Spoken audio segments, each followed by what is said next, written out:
So, what's trending? Bridging your Catholic faith with your everyday life. You're listening to Trending with Timmery on Relevant Radio.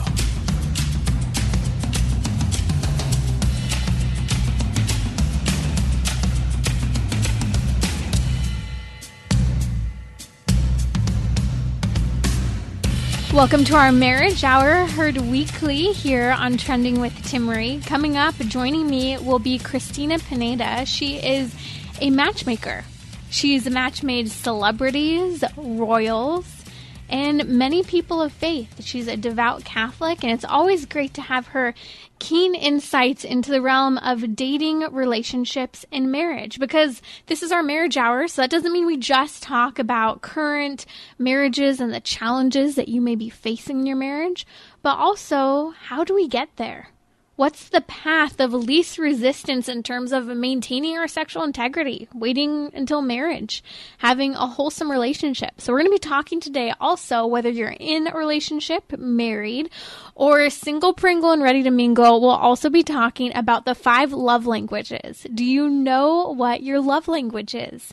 I'll never forget when I first read the book a few years ago, I'm like, that's why I get offended over these things. This is why this is so important to me. You learn a lot about your sensitivities and needs and how that can actually help in a relationship, especially when you know the love language of others. So I'm excited to dive in today, but we're going to dive into some pop takes first here. And I love looking at some of the things that are going on in the world. And right now, there's this really, really neat story that solves the great mystery of church windows that went missing during World War II. You see, there were these windows from St. Mary's Church in Sheffield, South Yorkshire, that had gone missing during the Second World War. And in 1939, these 20 by 12 foot neo-Gothic east windows, which would normally shine down upon the altar of St. Mary's with incredible detailed artwork in the stained glass, they were removed during World War II, and here's why. If you've never watched A Monument Men, I actually really recommend that movie. It's a really neat movie that talks about all of this art that was stolen or preserved during World War II, and how there was this group of men that actually were fighting behind the scenes. Like, that was their mission, to protect and capture the art from being destroyed, to really help kind of protect our history from being destroyed. It's a really, really neat movie that I highly recommend. I can't remember if there was anything you need to skip through in the story, but they have a all-star cast. I think people like Brad Pitt and George Clooney and others are in the movie. But back to this 80-year mystery. So the windows were removed from St. Mary's Church in Yorkshire because the Nazi bombers, and because realistically many of the Nazis were actually stealing incredible pieces of art, because Hitler was actually fascinated and obsessed with art. It's really neat to follow the story. You get again a really good summary of that in The Monument Men. But what happened just last year was this. 80 years later, there's a purchaser at an auction named Colin Mantrip. And he kind of blindly bought this huge box. He didn't know how large it was going to be, of fragmented stained glass that he was planning on using to make these craft doors. And he thought these will be extremely original pieces. And what ends up happening is when this box that he bought somewhat blindly from an auction shows up on his front door, it is a massive 600-pound box that is covered in a thick layer of dirt, because it had been hidden underground during World War II. Now, after spending a number of months cleaning and restoring some of the windows, he started to become curious as he was in awe over the religious artwork and detail found in the windows. Well, he started researching what these could be, and the mystery has been solved. The windows that were removed, the stained glass windows that is, during World War II to be preserved from Nazi bombers, and the looters that were really actually taking the art for Hitler ended up being preserved underground, hidden, and we have this history from St. Mary's Church from all those years ago. So go check out the windows. It's incredible to see how they were saved. We're posting a link on Twitter right now if you'd like to go and check that out. The 80-year-long mystery and Christ and other stories of Scripture coming to life in these windows. Another interesting pop take for you as we kick off the show. Again, we're here during our marriage hour, and so we're taking up topics related to marriage, including the struggle with miscarriage a little later today, an incredible medical science that can help in preventing miscarriage and take care of a mom during the pregnancy. I'll share a little bit of my own experience. As I am sure you now know, I am expecting a baby, and I've shared some of my testimony last week about my husband's and my journey with infertility. But I want to first touch briefly on a story that came to my attention starting last year. You may or may not be a fan of Hallmark, but most people can agree that the Hallmark Channel has been a place that has been family-friendly and that has had wholesome content for quite a while now. In fact, parents could trust that if their teenage daughters really wanted to watch a love story, a Christmas movie, a Valentine's Day movie, there wasn't really going to be any junk in the sweetness and simplicity and sure, repeat story of the Hallmark movie. But last year, you may remember that Hallmark came under fire for featuring a Zoloft commercial with a same-sex attracted couple. Now, they received so much feedback from their customer base where essentially the audience really emphasized that they wanted to be able to choose when their children were exposed to these topics. And Hallmark presents themselves as a family-friendly business and family-friendly content, and so they listened, and they eventually ended up pulling the Zoloft commercial that featured and really promoted same-sex couples, same-sex marriage, essentially. Well, they've doubled down now. There's an upcoming movie called Wedding Every Weekend that will be released this weekend, and it features the wedding of a same-sex attracted couple. Again, normally a family-friendly channel that somewhat respects parents' choices as to when they expose their children to various topics has now thrown that out the door. In fact, Hallmark has doubled down, and in a recent tweet that came out this week, they claimed, quote, "We are proud of our movie Wedding Every Weekend." Just to mention a few other things they say in the tweet, they emphasize the development of a broad mix of content and characters and storylines. A message to the wise. We have to remember that it's ultimately our responsibility to filter what is aired, what is watched within our homes for our children and also for ourselves. Stories are incredibly powerful.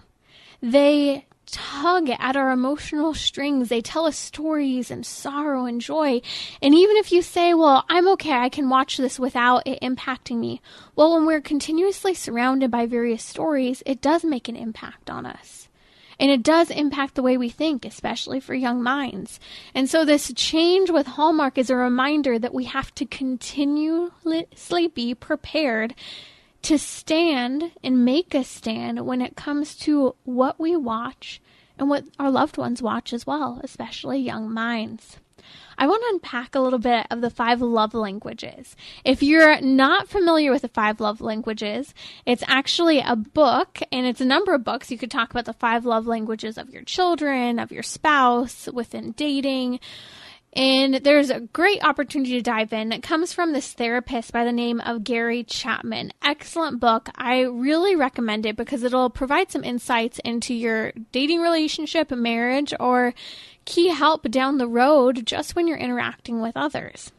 Now, my husband jokes that I have all 5 of the love languages and that he has to evenly distribute between the 5. Well, I've taken the quiz and I can definitely tell you one of them is like not just the lowest on the totem pole. It's like I don't really need it according to this quiz, and it actually doesn't matter that much to me. So I'm actually going to share the 5 love languages in order of which one's the strongest for me and which one not so much. So you have 5 love languages: quality time, receiving gifts, physical touch, acts of service, and words of affirmation. Now, I mentioned first, mine is quality time, and I'll unpack that a little bit more in just a second. Again, spouses will make jokes, especially husbands, that their wives are all 5 and they have to do all of them. But that's actually not true. Here's why the 5 love languages is so important for your relationship. Because each of us have particular ways that we love other people. And we tend to do certain things maybe based on our upbringing or based on what we ourselves like, or again, the example that has been set for us that determine how we're going to show someone we love them. That might be spending really great quality time together. That might be by peppering them with gifts. That might be physical touch. You know, the huggers, they're out there, or the cheek kissers, they're there. And there's acts of service. But you see, if you're doing one of these and your spouse or the person you're dating really needs another one, they might appreciate what you're doing, but their love tank isn't being filled up. And so this is one of the key arguments that Gary Chapman makes in the 5 love languages, that our love tanks really need to be filled up to help the relationship move forward, to help it grow, to help one person feel loved. And so we're going to break down these very briefly to help you. And I'm posting a link on social media. You can check it out on Twitter to take the quiz to find out what your love language is. But I still highly recommend the book. Really quick, a couple examples. So if you like quality time, it's important that, or say the person you're dating highly appreciates quality time. It's important that you don't really have distractions when you're interacting. You're not sitting on your phone or constantly communicating with other people instead of dedicating that quality time to the person you're with. This is also important to remember. It's a little different from women to men. Women tend to like face-to-face quality time, lots of eye contact. Men tend to like quality time that's side-by-side doing things. So for example, my husband and I love cooking together.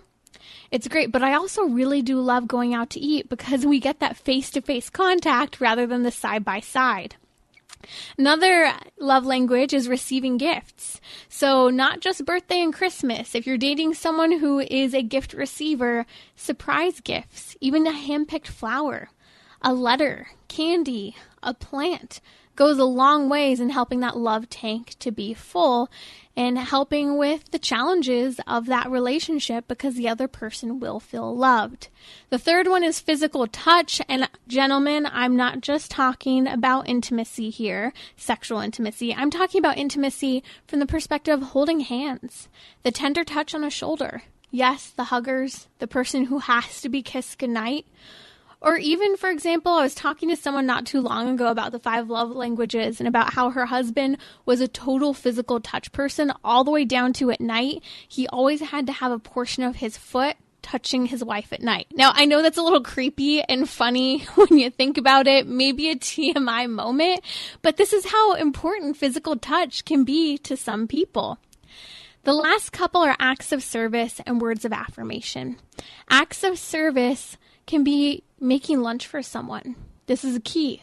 Sometimes our best cookers are people who love to show their love for others through acts of service. It could even be you scrubbing the sink for someone, vacuuming, gassing up the car, making the bed, or even the act of service of someone recognizing the time you took to write them a letter. The last one is words of affirmation. That's a verbal affirmation. And I do have to say, I think in 2020, for someone who really needs verbal affirmation, we live in a culture that is so critical and so skeptical that this can be really hard for those people who need that verbal affirmation, who do not just need to be complimented, but they need to hear words that affirm them and build them up. And it could be verbal or it could be written. A letter or a note can go a long way. But it can also impact the fact that that person is defended by their loved ones in public. It also means that they're maybe a little more sensitive to criticism, jokes, and embarrassing stories in public because affirmation is so important to them. And so complimenting someone who loves words of affirmation in public, it's not a matter of just peppering someone's ego. This is actually something we should be doing for our friends and loved ones in general.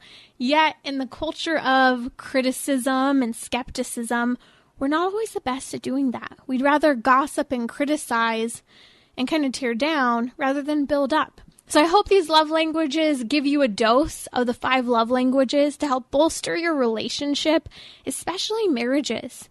This can be a game changer, and this is key with the 5 love languages books. Marriages have been saved by one spouse learning the love language of their other spouse and starting to work on it. So check it out. We just posted a link. Find out what your love language is. Let me know. What did you learn about yourself by doing this quiz? And how is it maybe changing your relationship if you've not already known about it before? You're listening to Trending with Timmerie. If you'd like to weigh in on the conversation today during our marriage hour, the number's 1-888-914-9149, or you can go ahead and comment on my Instagram story with a question. I posted a question box there. Joining me today is Cristina Pineda. She's from Matchmakers in the City. She's our in-house matchmaker here for our marriage hour.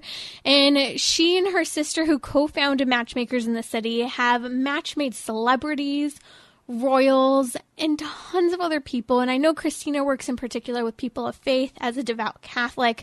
So Cristina, we've got to talk about some dating things. I want to talk about ghosting and when, especially men, but both of us, men and women, tend to do this, emotionally and physically pulling away. Welcome to the show. Thanks, Timmerie. Great to be here. Wonderful. So I think you wanted to start with ghosting, correct? Yes. So when dating, how should someone handle those situations where they're literally being ghosted? And if you can clarify what ghosting is as well, that would be great. Sure. Well, ghosting is when someone basically disappears from your life. And it can be, there's different levels of ghosting. It can be in the beginning of a relationship if someone's met on an app or online and they just stop talking to you. Or it could be more intense where you've actually gone on a few dates and established a relationship with that person and then you never hear from that person again. There are many different levels, and unfortunately it has definitely taken our culture by storm. It's a very popular thing to Google because it happens so frequently with people, and it's sad to say, but I do think it, with a disposable dating culture where you can, this dating is very swipe right, swipe left. We look at people as objects a lot of times. It's that the rise of ghosting isn't that surprising. So that's the definition of ghosting. And then in terms of how to handle ghosting, I have 3 tips that I will mention briefly here. Of course, there's many other things to go into. We have a Matchmakers in the City YouTube video just on this topic. So if you really want to delve into that, make sure to watch that video. But the first step is to ensure that you were actually ghosted. And I say this because in our culture, we often expect instantaneous responses. No, that wouldn't be me at all, ever. I know it's hard not to, because we want to, especially we expect instant gratification. It happens. And we live in a culture that often that does happen with things. But it's important to know that people are people and people need time. And if we allow them that time, then we will actually see if we were ghosted or not. And then at Matchmakers in the City, we ask our members to respond to each other at least within 24 hours.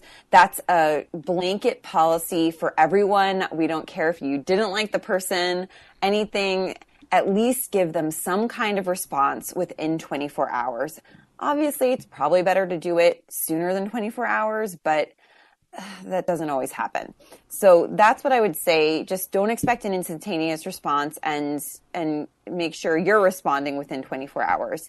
And then if the person doesn't, then you know that, and you've asked a question or you've called that person, then I would definitely then the red flags tend to come up of, okay, is this person actually into me or are they ghosting me?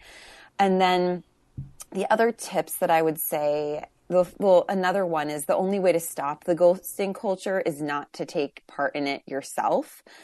it's easy to say, oh, it's so terrible when we're on the receiving end of being ghosted. But then often when you're the one ghosting someone, you don't feel that bad because you feel like, oh, I just don't feel like talking to this person. I don't want to deal with the confrontation. And we have such a social media culture where people are, as you were talking about, people are so critical of each other, and we hide behind these social media walls where we don't really have to take as much responsibility by doing anonymous posts, and it's important to take responsibility. So don't take part in ghosting yourself. That's a way to combat the ghosting culture. And then the last piece of advice I want to give is, if you've gone on more than one date with the person, it's good to give closure, not just to, this is hard. You have to take it as a case by case basis, but definitely you want to be polite. You want to be respectful. If someone reaches out, respond. There's no need to do an end of relationship talk or text though, unless the other person asks you out. Oh my goodness. But isn't this so sad that dating is so challenging today, and we struggle with communication, that we really do have to walk through common sense things to help both how we respond and how others respond. And it's funny because I was looking at the topic of ghosting, and on one end, the person who's ghosting needs to learn how to be a better communicator, but on the other end, the other person who's maybe kind of just so upset over the ghosting needs to learn that maybe I need to stop clinging on to these relationships. In fact, I had a comment come in during the show who said that, they went through with Catholic Match and they ended up having a ghosting experience there where the other person just stopped messaging them all of a sudden. What's the best thing to do to continue to stay on your A game, continue to put yourself out there in dating, even when situations like this come up that can be hard to swallow? Yeah, that is, and that's unfortunate. But we always say here, I don't know who I'm quoting, but a man's rejection is God's protection. And same thing with women. It's a woman's rejection, it's God's protection. And if you've tried everything, and if you know that it's not your fault that relationship ended, and it's the other person who stopped communication with you, you've done everything you can. You've bounced the ball to that person. They're not bouncing it back. And that's okay, because the right person will bounce it back to you. And it's important, once you've wrung that towel dry and you've tried everything, just don't do anything. They'll respond to you if they want to, and you just have to give that person time. And if they don't come back, then it means that wasn't the right person for you anyway. Ooh, we have more questions coming in about dating. If you have a question, go ahead and comment on my Instagram story now. I put a question box up there. Or you can give us a call at 1-888-914-9149. That's Cristina Pineda here on Trending with Timmery from Matchmakers in the City. Wouldn't it be nice if our communication skills just got so good that we could actually just say, no, thank you. I'm not interested. I'm flattered that you asked me out, but it's a no for me, dog. And honestly, that's the most gracious thing to do, to compliment and allow the other person to move on. So let's dive into this briefly. What do you do when, especially a guy, pulls away both emotionally and physically? Yes, this one is for men, especially. Men do this. This is just built into their DNA. And we're going to talk about Dr. John Gray and his classic series, Men Are From Mars, Women Are From Venus, a little more in this show. But we need to know that happens often in relationships, especially in the beginning of a relationship, when a man is trying to decide if you are the woman for him or not, if he's going to commit or if he's not going to commit. He needs to take time away, pull back, to really figure out, is this woman for me? Do I want to invest in her? And then he can, usually after that pulling away period, he's either going for it, or you're not going to hear from him again, or things will fizzle and die.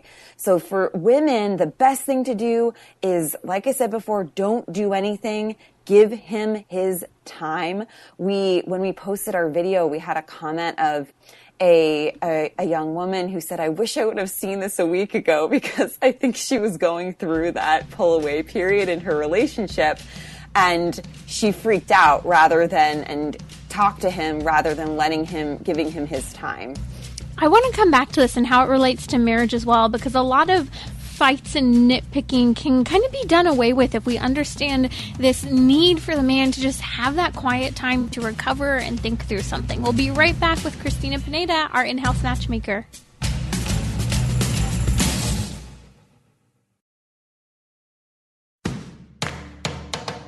We're talking about what you're thinking about.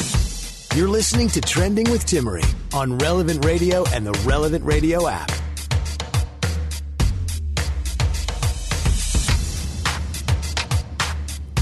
Join the conversation with your questions as our in-house matchmaker, Cristina Pineda from Matchmakers in the City, matchmaking celebrities, royal couples, and all of us with a distinctly Catholic perspective as well. Now, if you want to join the conversation, the number is 1-888-914-9149, or even better, you can type that question right up on my Instagram story. I put up a question box. In fact, we have a couple questions that have come in that we want to get to in just a moment here. But we were talking about what happens in those dating relationships when the man in particular pulls away, maybe both emotionally and or physically. And Cristina gave some keen insights about how this is a part of how men are wired, and it's important to allow men to have their time to process things, to give their yes or no. But I wanted briefly to talk about this, Cristina, from the perspective of marriage. What can we learn about this emotional and physical pulling away within the context of marriage? And is it a sign perhaps that a woman is maybe kind of crossing the line and just like harassing the man if he needs to pull back that intensely? Well, as you said, a certain amount of this is normal, and we all need our alone time. It's not just men, we all do, but it's particularly sensitive for men, and they need that cave time, like I mentioned. I don't know if I mentioned that before, actually, but cave time. Do you just call men cavemen? It's not me. It's Dr. John Gray. But I agree with him. He uses that because if you think about it, a lot of men do love those bars that are very closed and dark. And I'm always wondering why they love those brewery enclosed spaces. But it's true. So or the dirt. Right, I know. It's strange to us ladies, but it is they love it. So they figure out their problems alone, mostly. I'm generalizing here, but this is mostly the case. While women tend to need to talk their problems out. And men pull away when a woman tries to get him to open up to her rather than giving him the time that he needs. That's one reason that I'm going to give right now, and then I'll tell you the other one. But that's so important because so many women might come to me and say, I want a man who's emotionally available and talks to me about everything on his mind and heart and his feelings. And that's really not healthy. And it's just, please, ladies, listen to this because I'm vomiting right now. Please, I could never do it. But some people like that. Yes, I know. But first they think that they like it, Timmery. It's more of an abstract idea rather than the reality. When it happens... Or dependency, too, where you need to feel like someone's always dependent on you. Mm-hmm.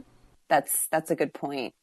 Yeah, that's true. And then that can cause a very unhealthy dynamic in a relationship when the woman forces the man to come out of that cave before he's ready. So then also, and I love that we're talking about this in marriage because I sometimes see men, and it's very uncomfortable for people who are witnessing this, but men will pull away when they feel disrespected. And some ways that he feels disrespected is if his wife or girlfriend, whatever the situation, criticizes him too much. And it's as ladies, I know I'm type A, I'm very perfectionist. So I'm a critical person myself. And I know I don't mean to be criticizing women too much, but we do need to pay attention to that with men, that they do get sensitive on that. And then especially criticizing men at all in public, making fun of them, downplaying their jobs or contributions to the family. Any of those things are basically death to a man. If he's being criticized by his wife or girlfriend in public, it's so terrible to be around and to see. It just makes me cringe when I see that. And the last part that I would say is if a woman puts her children in the middle as a referee and blames dad for what's going on. And that's also a very unhealthy dynamic. So those are a few ways that I could see this pulling away, reasons for it, especially in marriage. And I have a book that I highly recommend. It's called For Women Only. It's written by Shanti Feldhahn, and it's key for kind of getting into the insights of the way men think and things they may start to do, like pulling away when they feel disrespected, or it kind of helps us to understand why respect is so important, why they are so visually oriented. These are all great things I highly recommend. I was just recommending it to a friend who was recently married. Awesome book to read. We'll have to go through more of that. I actually did a whole series on this a while back that was really fun to go through. I want to come to a couple questions we have. There's a question that a gentleman has about, he's been dating a woman for a couple of years, but he is trying to figure out how to go about asking her to marry him now. He believes she's the right person. It sounds like maybe he's a little gun shy here, or just doesn't know where to begin, or maybe is doubting her thoughts on the other side. I'm not sure. What are your thoughts? Well, I'm excited for him, and I would say any normal woman with blood running through her veins who's been dating a man for that long is probably wondering, where's the engagement ring? So she probably on her end is excited and nervous and wondering if you're ever going to ask her to marry you. So I think that's something to keep in mind too. But if you do want to, I think it's important to discuss this before you pop the question, if you haven't discussed it before, and say and just tell her and use words of affirmation like Timmerie was talking about. Tell her how wonderful you think she is and how you want to spend your life with her, whatever words you want to use, but that you want to, before you would propose, you want to make sure that she's on the same page as you, that she wants that, she would want that. And then I do know a lot of men will ask the parents of the young woman for their blessing on the marriage. So first talk to her about it, and then a lovely thing is to ask her parents for their blessing, and then you can take steps to propose. I want to dive in just a moment here with you, Cristina, into dating and the challenge that people who are saving themselves for marriage find themselves in with regard to going on a vacation together. This is very trendy in the celebrity dating world, and a lot of couples want to go ahead and go on a vacation, and maybe they just go for it and don't set up the boundaries. We're going to talk about that in just a moment, but we had another question come in on Instagram that I'd like to get to because I'm actually really interested to hear your thoughts. Do women change who they want to date and marry as they get older? For example, he gives the example of the 40-year-old virgin.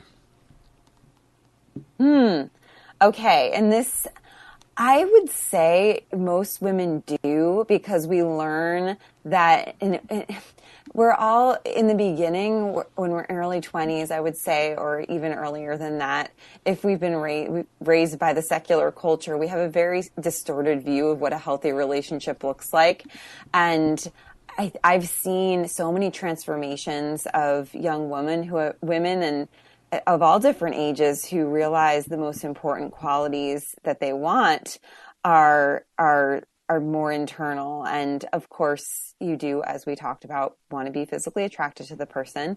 But I think they do evolve and change. And then they start thinking about, okay, well, if we have children together, I do want to be with someone who is stable, has a stable career, has those talents. And because everyone can lose their jobs, even if they have an amazing job, you want to make sure that they have that skill set that they can work and get something new. So I definitely think they start seeing other things are very important, and as they mature, rather than, oh, I want to date this actor and who may be a little, I'm not saying some actors are great and very stable, right, but there are some up and coming ones that might be a little more difficult to have a family with.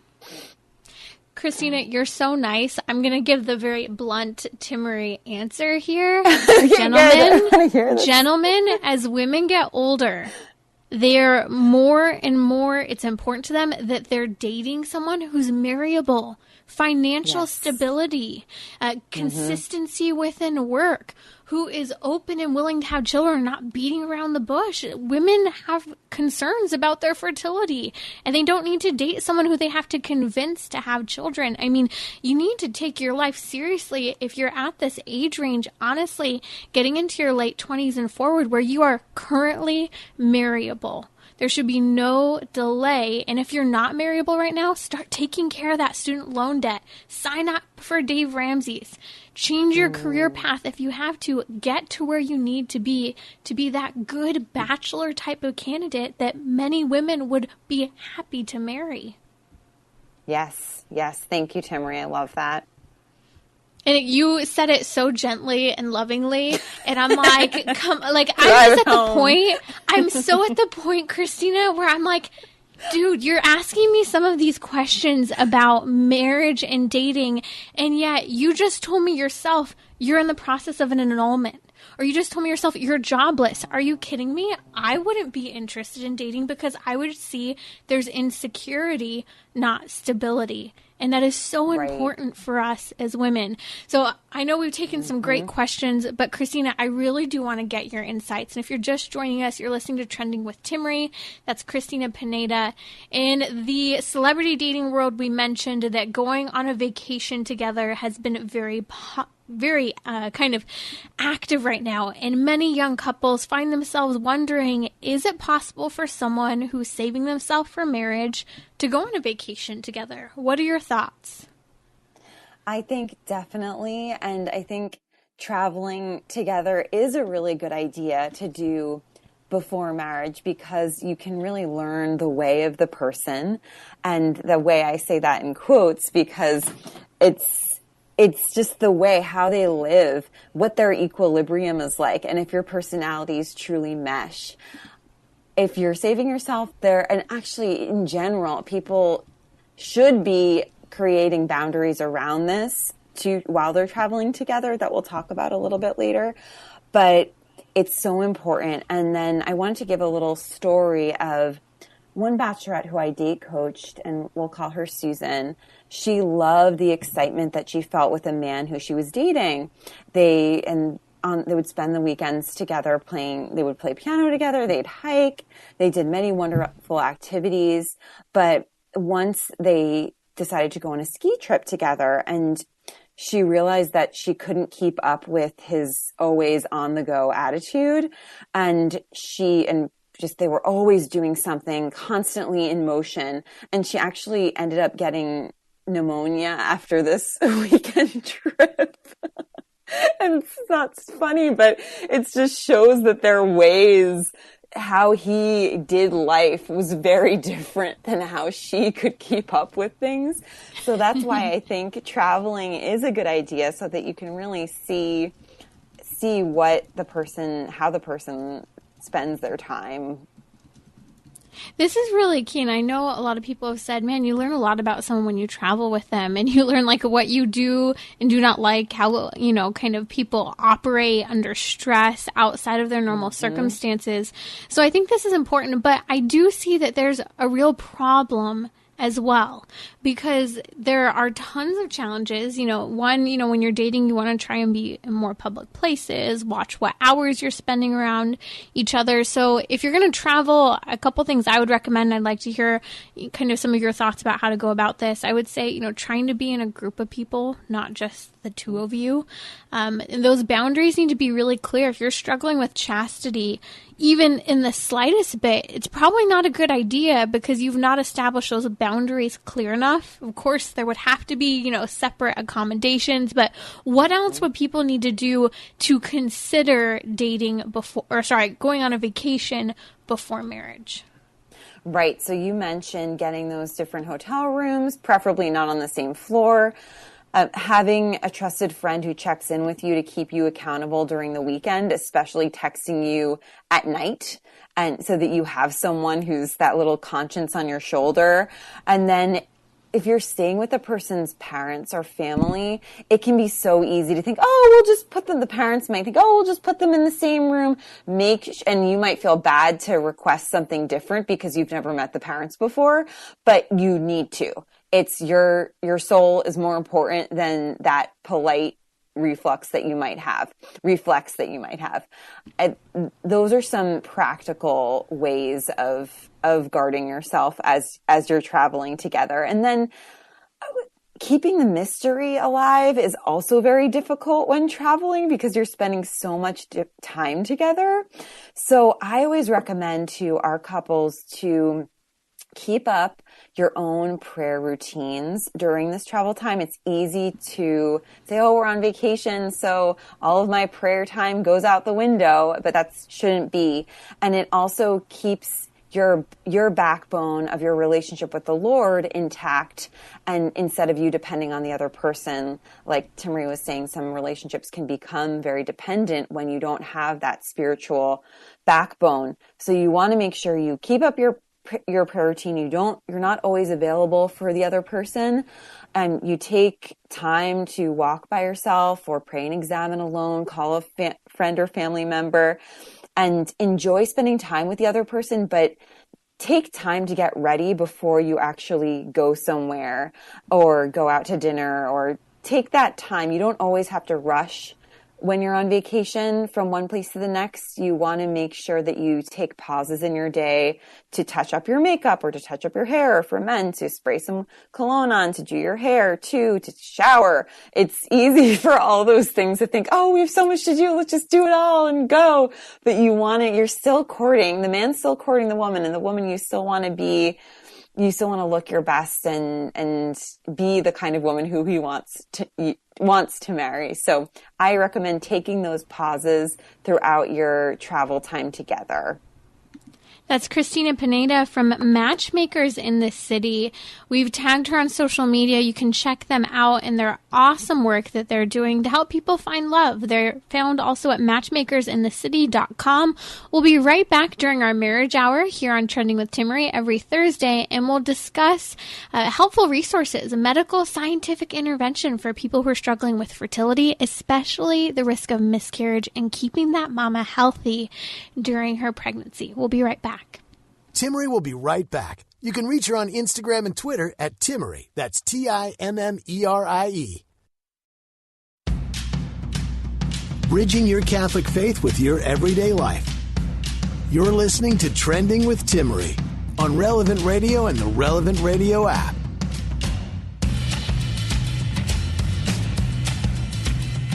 Oh, welcome back to our marriage hour. I'm buckled over laughing during the break because of some of the comments we received from listeners during the show, even just comments, phone calls, brief comments on social media. But this is a great one. After hearing what Cristina was saying about trying to impress the person you're dating, one married woman shared, ever since we got married, my husband hasn't worn any cologne. That guy. I mean, these are the things where we talk about the marriage hour because it's important. Maybe that matters to the spouse. Maybe it doesn't. But isn't that saying that we hear all the time, that never stop dating the person you've married? Never stop dating them. Be intentional. Be thoughtful. I think that this is so important within marriage, within the dating realm. I remember even when I was dating who is now my spouse for a long period. We dated for a long time before we got married finally. And, my mom would always make comments like, don't let yourself go. Don't just become complacent and comfortable. Like, yeah, sure, it's fine to be cozy and not wear makeup, but don't let that be kind of like your schlubby MO. That's really important. And it's not just important because we want the other person to view us as beautiful, but it's important because we're putting effort into caring for ourselves and showing a sense of respect and honor toward others as well. So I want to dive into the topic related to marriage that is very near and dear to my heart right now. If you missed it last week, Friday on the show, I shared a little bit about my fertility journey and my husband's and my struggle to conceive a baby, and how with a little bit of intervention from some incredible medical science that didn't compromise my body or my faith, with lots of prayer and with the sacrament of anointing of the sick, 3 weeks after anointing of the sick, we conceived our little miracle baby. And I'm so grateful. But what I didn't share about was the challenges we went through in the first trimester, especially because of the autoimmune diseases that made it difficult to conceive a baby, also put me at very high risk for a miscarriage. And so we knew that going into things. But I have to tell you, this is one of those unspoken of resources that I hope that you put in your back pocket and never forget. Whether you know someone who's struggling with their own fertility, they're struggling to conceive, and they're being told that there's no possibility and no hope, or they're being encouraged to engage in vitro fertilization, which puts the couple's relationship in harm, the body and health of the woman at harm, and it puts a woman at risk of quote-unquote selective reduction of aborting children when more children are conceived and developed in a petri dish via IVF. And so NAPRO technology is that incredible medical science that is helping people to conceive, treating underlying health concerns, but also it's helping people who are at risk of miscarriage or who are starting to see the signs of a miscarriage. So when we found out we were pregnant, I had the worst possible circumstance happen. Within 20 minutes of learning that we had a baby on the way, the baby that we had been praying for and working toward, we find out that there's a strong likelihood that I have a tubal pregnancy. Now, if you don't know what a tubal pregnancy, being someone who's worked and taught in bioethics and the pro-life issue for so many years, this is the worst case scenario for someone who is pro-life, because we know that a baby that is staying stuck in the fallopian tube, this is also referred to as an ectopic pregnancy. If the baby's stuck there, it's very unlikely, or not just unlikely, it's impossible for us to move just yet successfully the baby from the fallopian tube into the uterus. And so we had a real scare for a couple of weeks there that I might have a tubal pregnancy. Praise the Lord, we didn't. That baby moved along and implanted where the baby needed to be.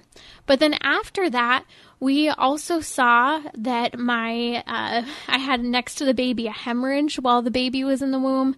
And then I also had plummeting progesterone levels, which are an indicator of a miscarriage. And so by the grace of God, staying on top of this and working with our incredible NAPRO doctors, they were able to help keep that baby right where the baby needed to be and continue to help with balancing hormones. I know so many men and women who have gone through with miscarriages or who have been able to save their baby by seeing the early indicator signs and working with a NAPRO doctor. And they've seen their baby not only make it through that first initial scare, but be born and be okay. And so if you or anyone you know is struggling with high risk of miscarriage, struggling to conceive a baby, regulating hormones after birth, struggling with postpartum depression, our NAPRO doctors are here to help, and you don't have to compromise your body, your faith, your morals, or the life of your child. So we're posting links on social media now to get in contact with a NAPRO doctor. Keep it in your back pocket because so many people need these resources.